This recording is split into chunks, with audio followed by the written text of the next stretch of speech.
Hello there, it's Carrie Rhodes here. Welcome back to my YouTube channel. In today's card making video, I am playing with the Glimmer Hot Foil Kit of the Month from Spellbinders for January 2022. This is the kit right here. The top 7 plates shown in this photo are the hot foil plates. The 6 on the bottom are actually dies that coordinate with the hot foil plates. There are also other kits from Spellbinders that I'll be using. This is the brand new Spreading Love embossing folder. I'll also use this One Love, One Heart stamp set. It does have an optional coordinating die set with it. And lastly, I'm using the Pocketful of Love large die of the month. I'll have all the kits of the month linked for you below so you can check those out. Let's take a closer look now at this Glimmer Hot Foil plate. We have a plate here that has a decorative floral pattern. We have one with a sentiment that says, "You had me at hello." We also have sentiments that say, "Love enclosed. It was always you, with all my heart, truly, madly, deeply, and happy Valentine's Day." Now there are dies here that cut a nice big heart. This is the same exact size heart that is in the stamp set of the month die set, as well as the Pocket Full of Love set. There are florals that can be die cut to add to this, and it comes with a roll of red foil. Love it. So we're going to use the red foil today, and I'm going to cut it using my quick trimmer. I'm not sure if you've seen this before, but I have found it to be quite handy when cutting foil. It can be tricky to cut with scissors because it's like really flimsy, and so having this system with the self-healing mat on the bottom, the guide on the top, and then the blade that just goes right in those notches really helps me get a size of foil that works best for the project that I'm making, and then it's not so wasteful. So there is a size perfect for this heart. I'm going to hot foil it now. So I am taping this just lightly down to my cardstock with the pretty side of the foil up, and then I'm putting my hot foil plate with the pattern side down. I'm also going to tape that in place so it doesn't move, and I could do this on a smaller piece of cardstock. I just grabbed this scrap and went with it. So I have this on my preheated Glimmer Hot Foil system. I pressed the timer, and once the timer goes off, I can run this through my die cut machine, and the combination of the heat and the pressure is what is going to press that foil into my cardstock. You can see there's a couple shims that I have on top of that. Those are the shims that come with the Glimmer Hot Foil system. So now we can remove that plate. Just be a little careful because it can be hot. And there you can see "You had me at hello" in red foil. Now let's do the same exact thing, this time with that more floral plate. It's so very pretty. And I'm using this light yellow cardstock. I decided to go with some pastels for these cards, kind of inspired by conversation hearts, although my projects are not conversation heart inspired at all, just the colors, because conversation hearts have red words on them. So I'm like, red foil, hearts, let's just go with that for inspiration. Okay, now here you can see I got a little extra foil or over foiling. So what I need to do now is take this sanding eraser and just erase that away, and you can see now it's gone, no trouble, and we're good to go. So for the next one, I want to hot foil a sentiment that's going to fit inside my heart. Now I have a really big piece of paper, so you really wouldn't have to put the heart down and trace it, but it's just kind of a reference point for myself to kind of see how this is going to look, where it's going to go. And so that's what I did. Just any little thing, that can help you get things straight, help you get them where you want them to go. Like, we're always taking those kind of tips and tricks, aren't we? So that's what I was trying to do there, just give myself a little leg up in placement. So now that that's heated, I run it through my die cutting machine, and this should work with most any die cut machines. I have a paper shim in between my 2 plastic shims. That gives me a little bit more pressure. You're just gonna have to play with your shims based on your die cutting machine. So now we'll remove that, and I have my nice little sentiment right in the center of my heart. So these are 3 really basic ways to Glimmer Hot Foil, and I'm going to go ahead and die cut these out with that coordinating die. Now, when I die cut things that are hot foiled, I try to be careful not to get my tape over my hot foiling because it can dull out the hot foil. So just be careful there. It doesn't happen every time, but if your tape is really sticky, then it totally could take some of that shine off of the foil. So you can see here it's really a lot more important for me to be careful with the tape because there's so much hot foiling. And this one as well has that red outline. But there they all are, die cut out and ready to go. And now we're going to take things up a notch with the hot foiling. I'm bringing in one of my favorite hot foils. This is called Opal foil. It's like clear with iridescent. It's so cool. So I'm just using my already die cut heart there as a reference for cutting out this foil. And I'm showing you the cutting it out because you have to be really careful with this one to make sure you're not flipping it over, because one side is iridescent, the other side is not, but it's clear, so it's hard to tell. So just make sure you know which side is up and which side is down the whole time you are working with it. I'm going to hot foil that solid plate with the florals on it onto this light green cardstock, and it's going to be so pretty with that just shimmery iridescent pattern. It's pressed into the paper, it's shiny, but now I have some extra foil here. It wasn't hot foiled in, it's just like not all of it pulled away. So you just need a stiff bristle brush to get rid of that, and then your pattern is clear and ready to go. So here's the extra thing we're going to do. We're going to hot foil over the top of something that's already hot foiled. So I took a skinny strip of some brass colored foil, and we're going to hot foil the sentiment right over the top of that pattern. So this is totally doable. I thought you would like to see kind of a new or different technique with your hot foiling. So it goes face down on my Glimmer Hot Foil system, shims in place, the timer's on, and then I ran that through my die cut machine, and now we have some layered hot foiling, and it says Love Enclosed in the brass foil. So cool.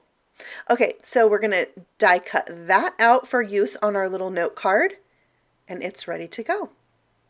For my last and final heart, I wanted to do the red on white, but this time I wanted to do it directly onto my love note. So my love note size is a 6-inch strip of paper by 3 inches, scored at 3 inches. So when it's folded, it's a 3 by 3 card. So when doing this right onto the card itself, you want to maybe use your plate taped down as a hinge because you're trying to get this in a certain spot on that card. So having it with the hinge lets me place my plate where I want it to be foiled, flip it back, put the foil under it, and then tape everything in place. But now let's talk about white cardstock, because not all white cardstock is good for hot foiling. This one is a very heavyweight cardstock, 110 pound, and you can see it did not hot foil well. So I wanted to tell you that there are a few cardstocks that I love for hot foiling. I'll list them for you below. This is Hammermill cardstock. Thank you to my friend Annette who sent this to me. I am loving it, Annette. So it is a very smooth cardstock. There are a lot of smooth cardstocks out there. There are some by Wow that I love. There's a very smooth cardstock by Heffy Doodle that's really good. And even Spellbinders has a smooth cardstock for hot foiling, all in white. And you can see what a difference having a smooth white cardstock makes when hot foiling on white cardstock. So if you're having issues, maybe it's time to get a cardstock that is amazing for hot foiling. So I'll link those for you guys below so you can check them out as well.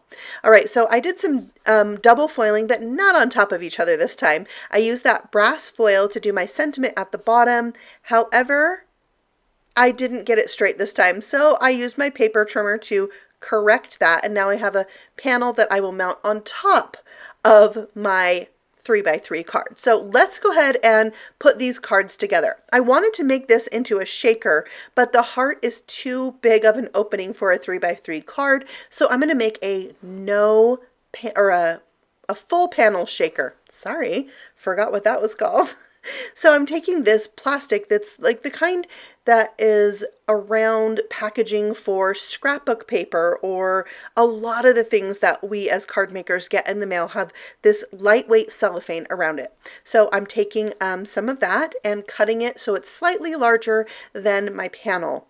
Next, I'm going to put some double stick tape. This is 1/8 of an inch. You really could use any size. And I'm putting it on just 3 sides to start with, because I want to leave an opening at the top to put my shaker elements in. Before I adhere it down, I'm going to hold my little panel in place and cut away the corners, because those will be too bulky and kind of show if I don't cut them away.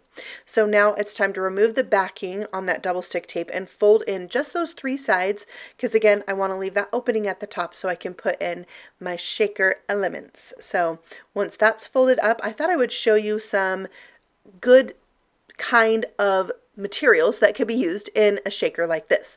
Glitter, sequins are good. You can use mica flakes. That would be so cool. I have this like confetti.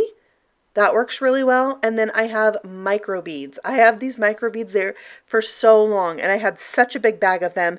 I am loving them for these full panel shakers, and I use them a bunch at Christmas time. So I just needed a tiny little scoop. Then you put a last line of that double stick tape across the top and close it down. Then I just check to make sure nothing's escaping, because if you cut those corners too short when you're cutting away the excess plastic, you could possibly create an opening. So just be careful not to cut them too close. And then I use double stick tape and glue to adhere this down. And you can see when I had to cut this panel down, it made it a little short. So it didn't have a perfect border all the way around for my 3x3 card. So I just put it towards the bottom and added a little bow of white and gold twine at the top to finish off this card.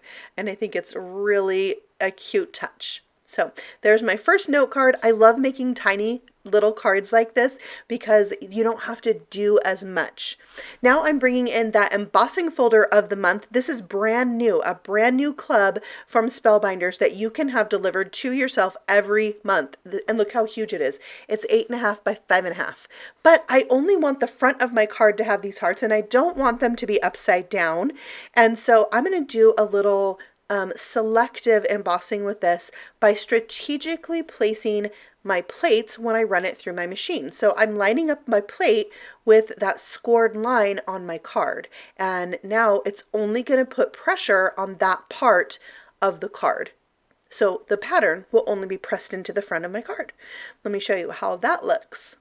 You can see that it did not emboss past that line. And now I have the embossing just on the front. Now I am going to take that green heart with the double foiling on it and put that on top of this card, and it is so pretty. Like, it feels really elegant. And I thought this would be a perfect card to add some of those die cut flowers that come in this Glimmer Hot Foil Kit. I have them all cut there so you could see what they look like. I'm not going to use all of them, but you have choices, and they're really pretty. Some of them you can even add right on top of the hot foiled piece for some layering. I'm going to take this more vine-like branch piece and add those 3 little daisy flowers with gold centers. And then I'm going to put some cut up pieces of foam square. They have to be super tiny on the part that touches the card, and liquid glue on the part that touches the heart.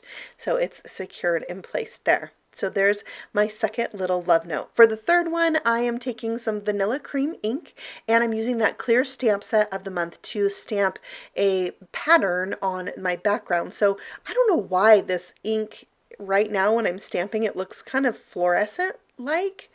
It's very light and very buttery, but for some reason the light is picking it up to look this way. But I just did a border around the edge because the heart is going to cover up most of the middle of this card. So you can see there how that looks. Then I'm taking some crimson ink. No, this one's velvet. I'll use crimson later, and stamp the little I Heart You from this set right at the bottom.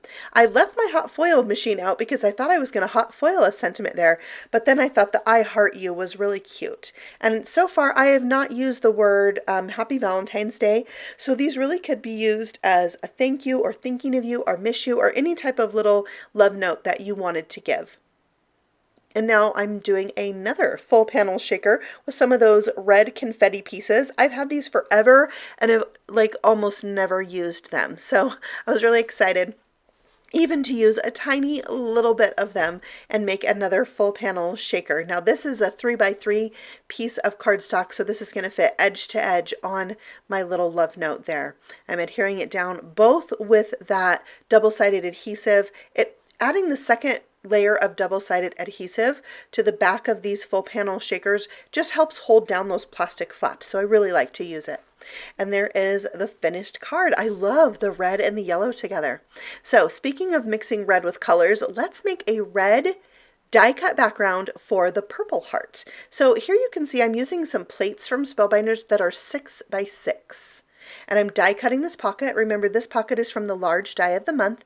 Then I'm rotating my plates a quarter of a turn and running it through again. And that is why I taped my plate and my paper to the plate itself, because then when you have an intricate die, cutting it from two different sides instead of going forward and back really helps those pieces just fall right out.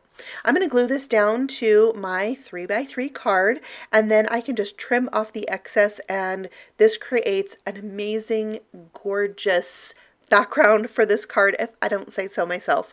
I think this pocket card is or die set is so beautiful. If you haven't seen the video for this die set yet, I'll have it linked at the end of this video so you can watch it next. It is a really pretty set.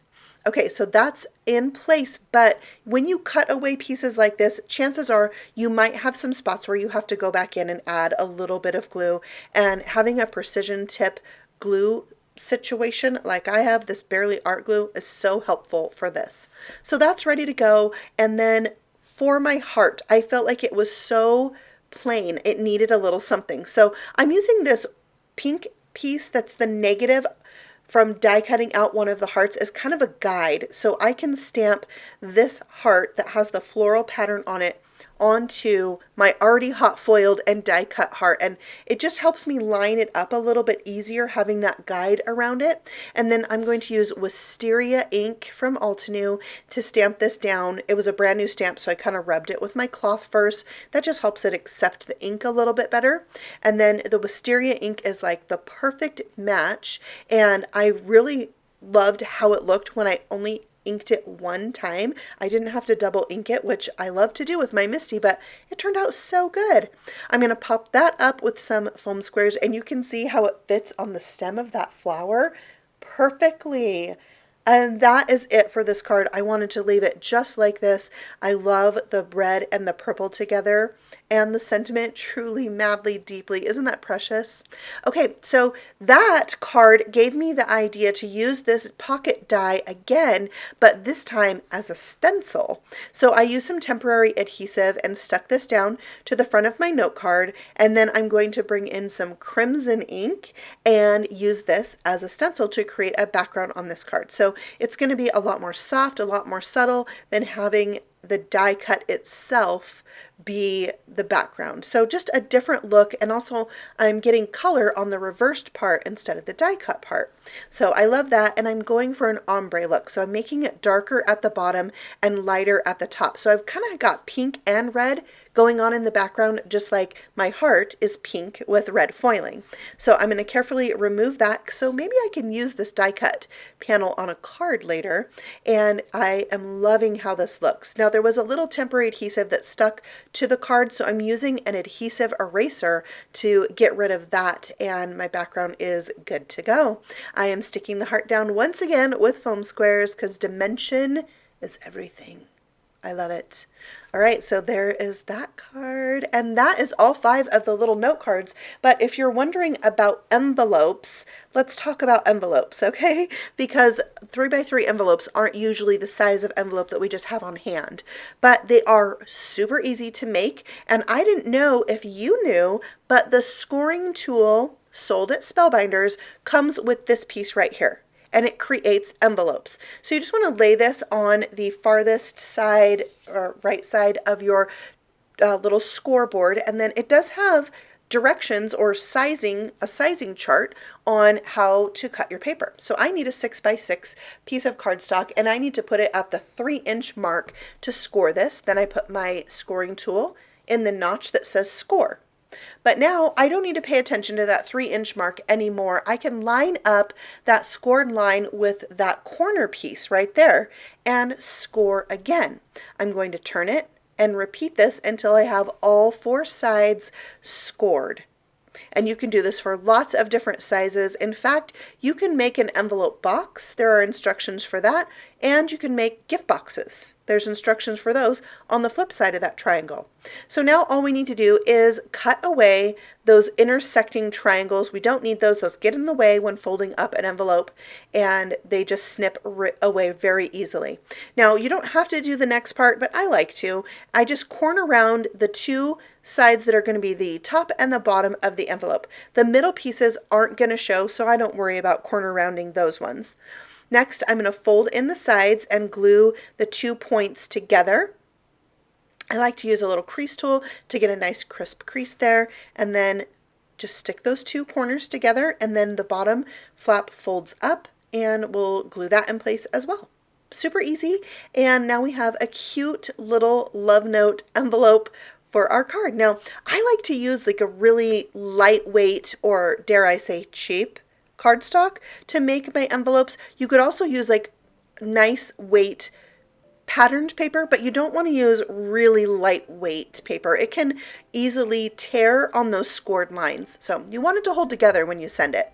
I made white envelopes for the remaining of my cards, and they are now all ready to be sent, or better yet, maybe put with a little gift, maybe a little bath bomb or a little chocolate bar or something. You could probably even fit a gift card inside these envelopes, and they would make just a really nice thing to hand to someone or hand deliver. So there's all 5 of my little note cards using the Glimmer Hot Foil Kit of the Month from Spellbinders. And remember, there are several kits from Spellbinders. Also, you can get the kits in bundles, which is nice because they make a lot of these kits to coordinate together. So you can mix and match and play with all the things at the same time like I did today. So check those out. And if you want to see pictures of these, I have them on my blog, carrystamps.com. I will see you guys all again very soon on my next video. Thanks for stopping by, and happy stamping. Bye!